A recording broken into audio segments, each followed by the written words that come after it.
अम्मा बाद अऊज़ु बिल्लाहि मिनश शैतानिर रजीम बिस्मिल्लाहिर रहमानिर रहीम वैलुन लिल मुतफ्फिफीन अल्लज़ीना इज़ा इक्तालू अलन नासि यस्तौफून व इज़ा कालूहुम औ वज़नूहुम युख़सिरून अला यज़ुन्नु उलाइका अन्नहुम मबऊसून लियौमिन अज़ीम यौम यक़ूमुन नासु लिरब्बिल आलमीन। सदक़ल्लाहुल अज़ीम। मेरे मोहतरम बुजुर्गों और दोस्तों, मुझे खुशी है कि मैं आज हाफिज साहिब मरहूम की यादगार इस मदरसे में मुझे हाज़िरी का मौका मिला। अल्लाह मदरसे को कायम रखे, तरक्की अता फरमाए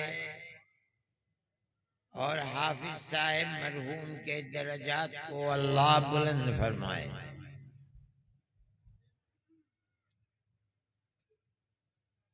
मैंने कुरान शरीफ की चंद आयतें पढ़ी हैं।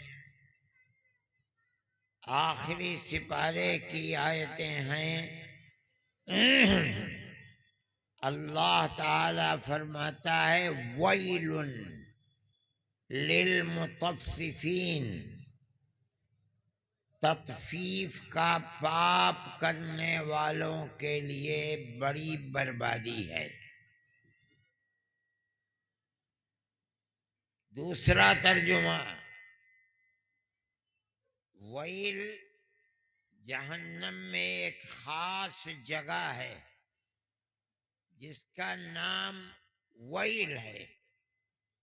तत्फीफ का पाप करने वालों के लिए जहन्नम में एक खास जगह है वैल, उनको वहां रखा जाएगा। इसका मतलब है कि तत्फीफ का पाप इतना बड़ा पाप है कि इस पाप का करने वाला शराबियों के साथ नहीं रहेगा, मुंह काला करने वालों के साथ नहीं रहेगा। ये इतना बड़ा पाप है कि इस पाप का करने वाला बदनसीब आदमी एक खास जहन्नम में, बड़ी खराब जगह है, वहां जा करके रहेगा, रखा जाएगा। लेकिन तत्फीफ का पाप कौन सा पाप है, कभी सुना भी नहीं होगा आपने। अगली आयत में अल्लाह फरमाते हैं कि तत्फीफ का पाप कौन सा पाप है। फरमाते हैं तत्फीफ के पापी वो लोग हैं अल्लज़ीना इज़ा इक्तालू अलन नासि यस्तौफून व इज़ा कालूहुम औ वज़नूहुम युख़सिरून। ये वो पापी हैं कि जब वो तोल कर लोगों से अपना सामान लेते हैं, किसी दुकान से चावल, आटा, दाल लेते हैं तो एक एक पैसा जो देते हैं पूरा पूरा ले लेते हैं, 1 ग्राम की भी कमी नहीं होने देते। लेकिन अपनी दुकान पर लाकर जब दूसरों को बेचते हैं तो हर एक के माल में से ग्राम, 2 ग्राम, 10 ग्राम, 5 ग्राम की कमी कर लेते हैं। ये पाप इतना बड़ा पाप है कि अल्लाह कुरान में कहता है कि इस पाप के करने वालों को हम शराबियों के साथ नहीं रखेंगे, जुआरियों के साथ नहीं रखेंगे जहन्नम में। इनके लिए एक खास मकाम है, मकान है, जिसका नाम वैल है। उस जगह रखकर अल्लाह इन्हें अज़ाब देगा। और अज़ाब क्या है? अपना हक पूरा ले ले, दूसरे का हक अदा करने में कमी कर ले, यही इस अज़ाब का सबब है। इससे ये पता चलता है कि इस्लाम जिसको कहते हैं, दुनिया में जिसको हमारे आका हजरत मोहम्मद सल्लल्लाहु अलैहि वसल्लम लेकर आए हैं, वो सिर्फ नमाज, रोजे, हज, ज़कात ही का नाम नहीं है। सही है? अरे भाई, इसे कम वक्त को नीचे क्यों नहीं करते हो? मैं उठ के चला जाऊंगा, ये याद रखना। ये देखो, इसे बंद करो, नहीं मैं उठ के चला जाऊंगा।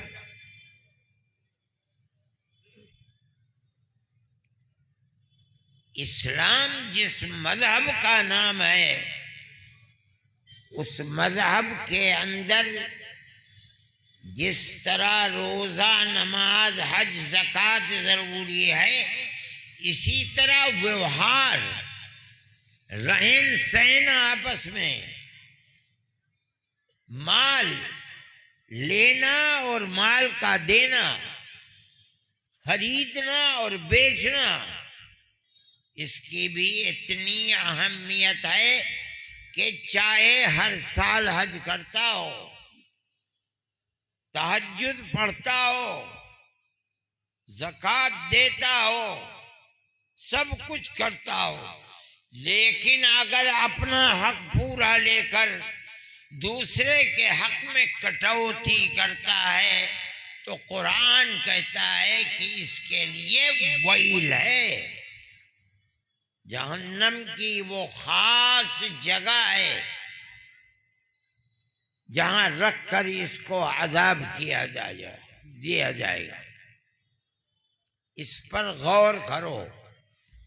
दूसरे के हक में कमी करना, इसका मतलब है कि अपना माल तो पूरा ले लिया, दूसरे के माल में कमी। मान लो एक दुकान आदमी की 50 साल तक रही और रोजाना उसकी दुकान पर 100 आदमी खरीदने आते थे, और 50 साल तक रोजाना 100 आदमियों के हक में ये कमी करता था, 5 ग्राम, 10 ग्राम, 2 ग्राम की। कल कयामत के दिन कितने हजार आदमी होंगे जो अल्लाह के दरबार में जाकर कहेंगे, है अल्लाह हमारा हक दिलवा। खुदा की अदालत में तो मन यामल मिस्काल ज़र्रतिन खैरन यरहु व मन यामल मिस्काल ज़र्रतिन शर्रन यरहु। अगर एक राई के दाने के बराबर अच्छा काम किया है जिसे अल्लाह पसंद करता था, वो सामने आ जाएगा। और कुरान कहता है अगर एक राई के दाने के बराबर भी बुरा किया है, वो भी सामने आ जाएगा। अब अल्लाह ताला के दरबार में ये लाखों आदमी इसका गरीबान पकड़ कर लेके जाएंगे, आए अल्लाह हमारा हक दिला। अल्लाह के नबी फरमाते हैं कि अल्लाह के सामने खड़ा होगा, अल्लाह फरमाएंगे अद्दिल अमाना, इनका हक दे। ये दाएं बाएं देखेगा और कहेगा अन्ना या रब्बी वक़द ज़हबती दुनिया, अरे अल्लाह कहाँ से दूं? मैंने आटा लिया था तो आटा, दाल ली थी इससे, इसका हक मारा था दाल में तो दाल, शक्कर में मारा था तो शक्कर।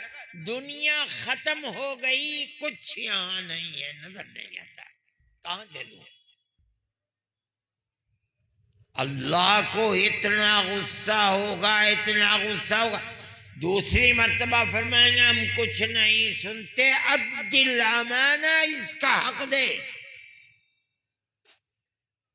ये फिर कहेगा कि आए इलाहुल आलमीन, मेरी सुन तो लीजिए, कहां से दूं? कोई चीज है ही नहीं। आटा दाल रोटी शक्कर सब दुनिया खत्म हो गई, मैं कहां से दूं? अल्लाह तीसरी मर्तबा भी यही फरमाएंगे अद्दिल अमाना, दे इसका हक। नहीं दे पाएगा, कहां से देगा? जहन्नम में डाल दिया जाएगा। किसी इंसान का हक माफ हो जाए कयामत के दिन, अल्लाह माफ फरमाते नहीं, हम नहीं, हम माफ करेंगे किसी का।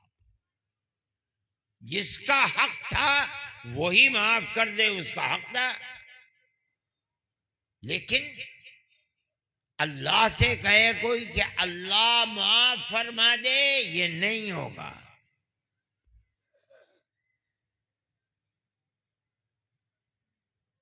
हदीस में नबी करीम अलैहिस्सलातु वस्सलाम फरमाते हैं, सहाबा से पूछा फकीर कौन है? सहाबा ने फरमाया या रसूल अल्लाह, फकीर वो है जिसके पास पैसा कौड़ी कुछ भी नहीं है, वही फकीर है।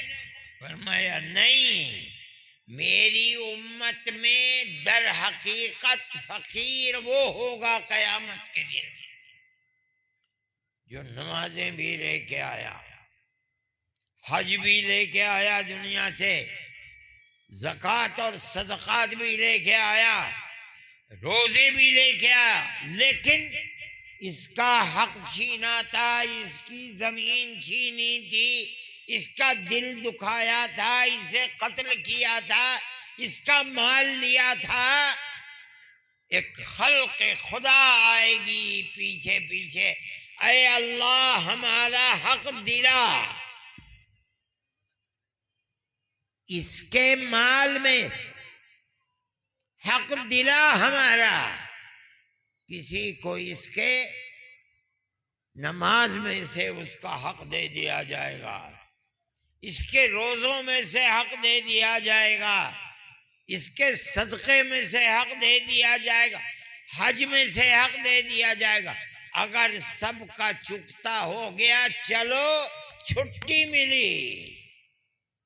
अगर फिर भी रह गया, पूरा नहीं हुआ, खड़े हुए लोग कहेंगे अल्लाह में हमें तो मिलेगी नहीं, तो उनके गुनाह लेकर के इस बदनसीब के सर पर डाल दिए जाएंगे और जहन्नम में डाल दिया जाएगा। ये है माल, इसका कसूर क्या है? कसूर ये है कि अपने हक की फिक्र थी, किसी दूसरे के हक की फिक्र नहीं थी। सजा आज क्या है? अल्लाह की जहन्नम, अज़ाब, आग। इसका नमाज रोजा इसे बचा नहीं सकेगा, बल्कि नमाज रोजा हज ज़कात उस माल के बदले में जो इसने दूसरों का मारा था सब लुट जाएगा, कुछ भी नहीं रह पाएगा इसके पास। ये आयत का मतलब है। मुसलमान ये नहीं सोचता, नमाजें भी पढ़ता है, रोजा भी रखता है, उम्रे पर उम्रा करता है, हज भी कर, उसे ये फिक्र नहीं है कि दूसरे का हक जो मेरी गर्दन के ऊपर है उसे अदा करूं, नहीं अदा करूंगा तो मेरा नमाज, रोजा, हज, ज़कात सब लुट जाएगा, मेरे कुछ काम नहीं आ पाएगा। ये मैं नहीं कह रहा हूं, हमारे आका हजरत मोहम्मद सल्लल्लाहु अलैहि वसल्लम फरमाने, ये सब दूसरे लेकर चले जाएंगे। अगर कम था तो ठीक है, 10, 20, 25, 50 साल भर की 6 महीने की नमाजें चली जाएंगी, कुछ तो रह जाएगा। लेकिन एक आदमी रोज सुबह से शाम तक दुकान पर बैठकर यही करता है, उसके पास कुछ भी नहीं रहेगा और उनके गुनाहों को समेट कर चला जाएगा। देखो, एक बात समझो, खूब गौर करो, कुरान बड़ी मुख्तसर सी किताब है। एक मिसाल देकर कुरान ने समझाया है। दुकान से अपना माल पूरा ले लिया, दूसरों के देने में माल के कमी कर ली, पैसा पूरा ले लिया, इसको दिया। लेकिन कान खोल कर सुनो, इस एक ही का मसला नहीं है, नहीं है। जहां भी आदमी एक हाथ से अपना हक लेता है, दूसरे हाथ से दूसरे का हक देता है। अगर अपना हक पूरा ले लिया, दूसरे का हक अदा करने में कमी कर ली, वैलुन लिल मुतफ्फिफीन, यही अदाब होगा उसके ऊपर। सिर्फ पैसे का मसला नहीं है। मान लो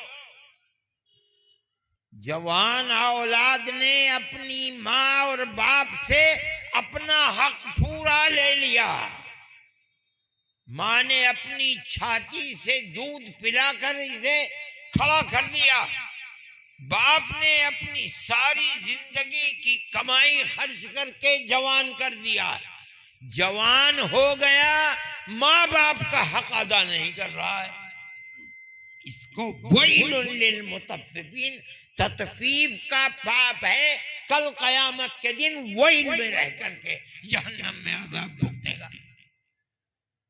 क्या गुनाह है? अपना हक पूरा ले लिया, माँ बाप का हक अदा नहीं कर रहा है। कान खोल कर सुनो, कुरान कह रहा है, मैं नहीं कह रहा हूं। जिस मालिक का तू मुलाजिम है, हर महीने में तनख्वाह लेता है, महीने की आखिरी तारीख को अपना पूरा तनख्वाह, एक पैसा भी नहीं छोड़ता, पूरा ले लिया। इस तनख्वाह के बदले में जो तू मालिक का काम करता है उसमें कमी कर ली, वैलुन लिल मुतफ्फिफीन। देख लो, अपना हक पूरा ले लिया, जिस मालिक से तनख्वाह ले रहा है उस मालिक का काम करने में कमी कर ली, ये भी तत्फीफ का बाब है। और सुनो, मर्द ने अपनी बीवी से अपना हक पूरा ले लिया, बच्चों की पैदाइश, उनका पालन, रोजाना खाना, सारा हक अपनी जिंदगी का पूरा ले लिया। बीवी का हक अदा करने का वक्त आया, उसमें कटौती कर ली, वैलुन लिल मुतफ्फिफीन, तत्फीफ का पाप है। कल कयामत के दिन अगर बीवी ने माफ नहीं किया तो तत्फीफ का पाप क्या होगा?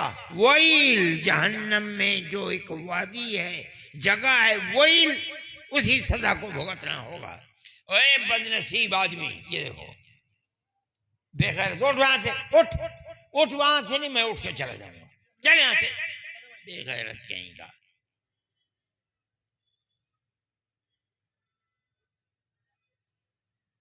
ये है इसके माना। ये समझो, इस्लाम सिर्फ रोजे नमाज का, हज ज़कात का नाम नहीं है। ये कुरान कह रहा है, सही है, नमाज बहुत बड़ी इबादत है, हज बहुत बड़ी इबादत है, रोजे और ज़कात और सदक़ात का बड़ा मकाम है। लेकिन कोई ये समझे कि इस्लाम इसी का नाम है, नहीं नहीं नहीं। इस पर गौर करो। आदमी को कोशिश करनी चाहिए कि मौत इस तरह आए कि जाते हुए किसी का हक गर्दन पर न रहे। मैं मुसलमानों कहता हूं तुमसे, तुम्हें बुरी लगेगी बात, लेकिन मैं कह रहा हूं अपने दामन और गरीबान में झांक के देखो।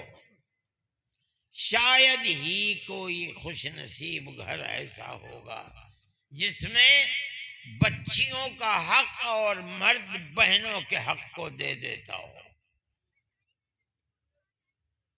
भाई मिलकर अपना हक खुद बांट लेते हैं।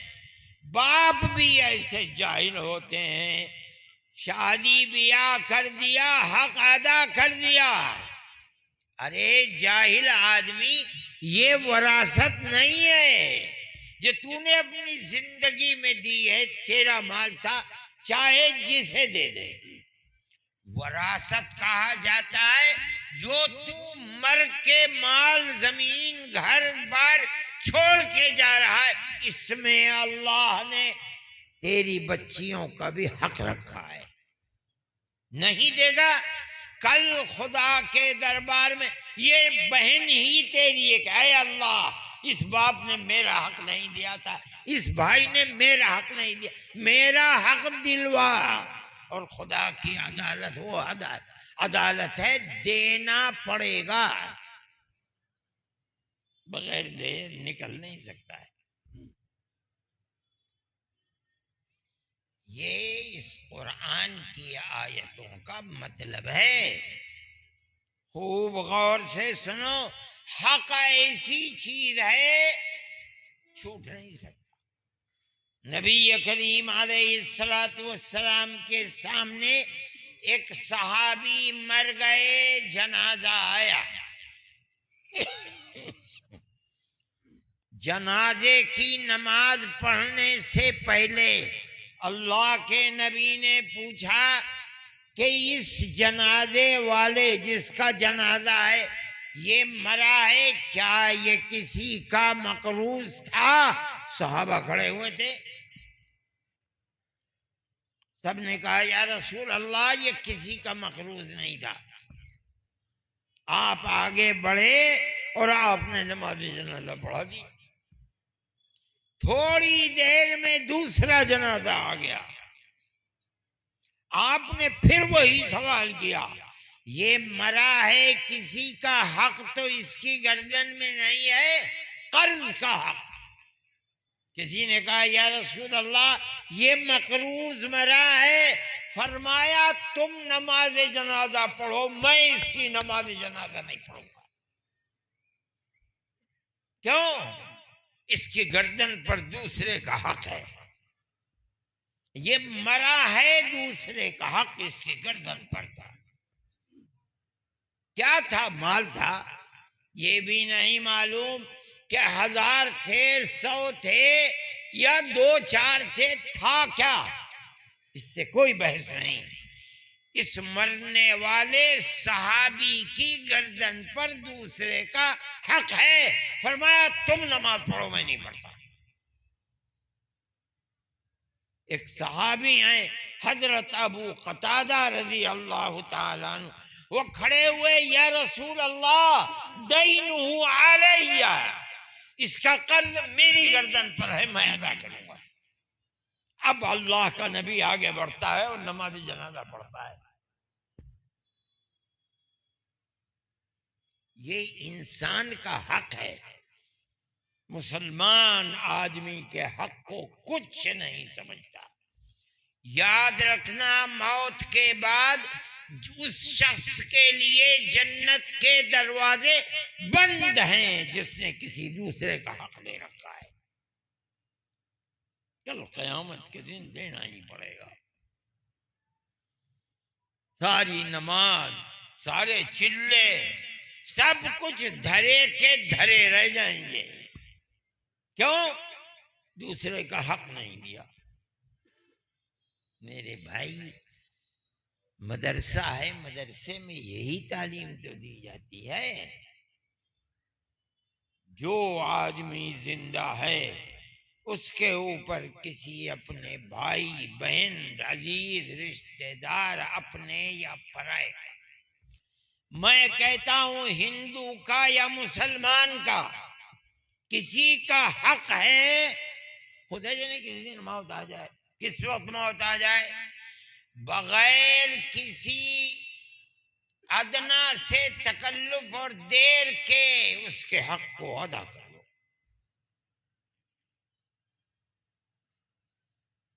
अगर मौत आ गई और हक अदा नहीं हुआ, दो ही तरह है, या तो दे दो मौत से पहले, या पैर पकड़कर हाथ जोड़कर माफ करा लो। बहन है, बेटी है, दिया नहीं है, या तो दुनिया में हक दे दो, और अगर नहीं है देने को तो पैर पकड़कर हाथ जोड़कर माफ करा। जिसका हक था, अगर दुनिया में उसने माफ कर दिया, अल्लाह के यहां कोई पकड़ नहीं। जिसका हक था उसने माफ कर दिया, अल्लाह के यहां क्यों पकड़ोगी? अगर मौत आ गई, न माफ कराया और न दिया, तो कल क़यामत के दिन देना ही पड़ेगा। अल्लाह फरमाता है, दुनिया में किसी दूसरे का हक हड़प करने वाला, मारने वाला क्या भूल गया? अला यज़ुन्नु उलाइका अन्नहुम मबऊसून लियौमिन अज़ीम। क्या दूसरे का हक मारने वाले भूल गए कि दोबारा जिंदा करके कयामत के दिन, बहुत बड़ा दिन जिसमें सारी जहान अल्लाह रब्बुल इज्जति वल जलाल के सामने खड़े होकर हिसाब देंगे, क्या उस दिन को भूल गया? नहीं, तुझे मौत आनी है, हम फिर जिंदा करेंगे, फिर कब्रों से उठाएंगे और हमारे सामने तुझे आकर के अपनी दुनिया की जिंदगी का हिसाब देना है, और एक एक कौड़ी का हिसाब देना है। मेरे भाई, मुसलमान बड़ा बेखबर है। ये समझता ही नहीं कि मेरी मौत भी आएगी, मुझे कल अल्लाह के दरबार में हिसाब भी देना है। किसी आदमी का अपनी बेटी का बाप पर हक है, बेटों का बाप पर हक है, बहनों का भाई पर हक है, शौहर पर बीवी का हक है। जिस किसी का हक है, दुनिया में मौत से पहले हक को अदा करते चलो, आखिरत की मंजिल आसान हो जाएगी। और अगर नहीं तो तन्हा नमाज रोजे ही को दीन समझना ये बड़ी नादानी की बात है। सही है, नमाज का मर्तबा ईमान के बाद सबसे बड़ा मर्तबा। हज का मर्तबा मगफरत के लिए अगर कबूल हो जाए तो गुनाहों से पाक हो जाता है, लेकिन किसी इंसान का हक माफ नहीं होता। मुझे खुशी है कि मुझे आप हजरात के पास हाजिरी का मौका मिला। मैं खुद इस लायक नहीं हूँ कि चल सकूँ फिर सकूँ, लेकिन हजरत हाफिज साहब मरहूम के मदरसे का जलसा था। मैंने मना भी किया इन हजरात से, मगर इनका इसरार बढ़ा तो मैं आ गया। अल्लाह हम सबको इस तरह मौत अता फरमाए कि हमारी गर्दन पर किसी का कोई हक ना। हमारी दुनिया को भी अल्लाह आबाद फरमाए, हमारी आखिरत को भी आबाद फरमाए, और अल्लाह ताला हमें कौले साबित कुरान के अंदर यानी कलेमा ला इलाहा इल्लल्लाह मुहम्मदुर रसूलुल्लाह पर मजबूत जमा दे, इस दुनिया में भी और आखिरत में भी। और हमें नबी करीम अलैहिस्सलातु वस्सलाम की सुन्नत और तरीक़े पर, तालीमात पर अमल करने की तौफीक अता फरमाए।